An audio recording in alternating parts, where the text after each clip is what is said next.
हर कोई आज एक दिली तकलीफ और दर्द को महसूस करेगा जो भारत के संविधान और भारत के डाइवर्सिटी, भाईचारगी, प्लुरलिज्म पर जिस किसी को आज भी अटूट भरोसा है और यकीन है। आज का ये फैसला सीबीआई कोर्ट का भारत की अदालत की तारीख का एक काला दिन है और मैं इसलिए कहता हूँ क्योंकि सुप्रीम कोर्ट ने, अंग्रेजी में कहता हूँ कि सुप्रीम कोर्ट ने कहा था कि it is an egregious violation of rule of law, और सुप्रीम कोर्ट ने ये भी कहा था कि ये calculated act of destroying a public place of worship. अब मैं ये समझने से कासिर हूँ कि अगर सुप्रीम कोर्ट ये कहता है कि egregious violation of rule of law, तो क्या कोई जादू से मस्जिद को शहीद कर दिया गया था 6 दिसंबर को? क्या कोई जादू से वहाँ पर 28 और 29 दिसंबर की रात 49 में मूर्तियाँ रखी गई थी? क्या कोई जादू से उसके ताले खोले गए थे जब राजीव गांधी प्राइम मिनिस्टर थे? इसीलिए मैं कहता हूँ कि सुप्रीम कोर्ट ने जो बात कही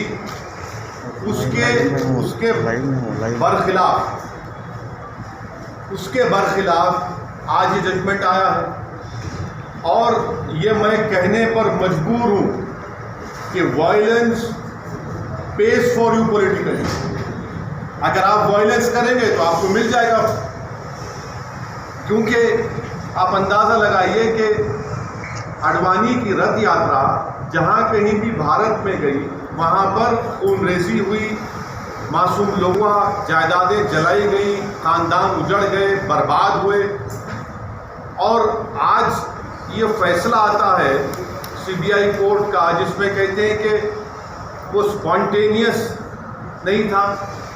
तो हम ये जानना चाहते हैं कि भाई साहब ये कितने दिन, कितने महीने लगेंगे प्रिपरेशन के लिए ताकि वो स्पॉन्टेनियस ना हो? आप बताइए ना, कितने दिन, कितने महीने लगेंगे जब स्पॉन्टेनियस ना हो?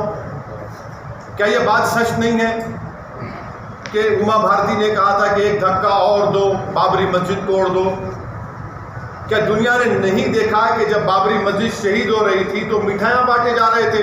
अडवाणी, मुरली मनोहर जोशी, उमा भारती, ये सब लोग तो मिठाई खा रहे थे, खुशियां मना रहे थे। कैसा ये फैसले पे आज आ जाते हैं? आखिर पैगाम क्या देना चाह रहे आप? पैगाम क्या देना चाह रहे? पैगाम यही मिल रहा है कि वायलेंस पेस, मास वायलेंस पेस। ये 1950 और आज ये फैसला आता है 28 साल के बाद। हम आज भी कह रहे हैं अगर ये मस्जिद नहीं शहीद होती तो क्या 9 नवंबर का सुप्रीम कोर्ट का फैसला आता था? सारी दुनिया ने देखा कि जो लोग मस्साम में खड़े होकर स्पीचेस दे रहे थे, लोगों को उकसा रहे थे, उनकी मौजूदगी में क्या ये बात सच नहीं है कि सीबीआई की चार्जशीट में एक विटनेस ने कहा कि कल्याण सिंह, उस वक्त के चीफ मिनिस्टर, ने कहा कि रोक कंस्ट्रक्शन पर है, डिस्ट्रक्शन पर नहीं है? वो भी आप नहीं मानेंगे उसको? क्या सीबीआई की चार्जशीट में नहीं कहा गया था कि 5 दिसंबर की रात अडवाणी ने विनय कटियार के घर में साजिश रचाई? क्या ये बात सच नहीं है कि अडवाणी ने कल्याण सिंह को कहा कि उस साजिश नहीं हो जाती? अगर सुप्रीम कोर्ट को वादा नहीं किया था कि हम मस्जिद को बचाएंगे? ये फैसला मुझे कहना पड़ेगा कि ये judgment satisfies the collective consciousness of Hindutva and its followers and its ideology। ये जजमेंट का यही है। किसने तोड़ा फिर मस्जिद पे? हम पूछना चाहते हैं, जब 6 दिसंबर 1992 को मस्जिद शहीद हुई थी, उस वक्त मैंने अपने आप को एक हेल्पलेस महसूस किया।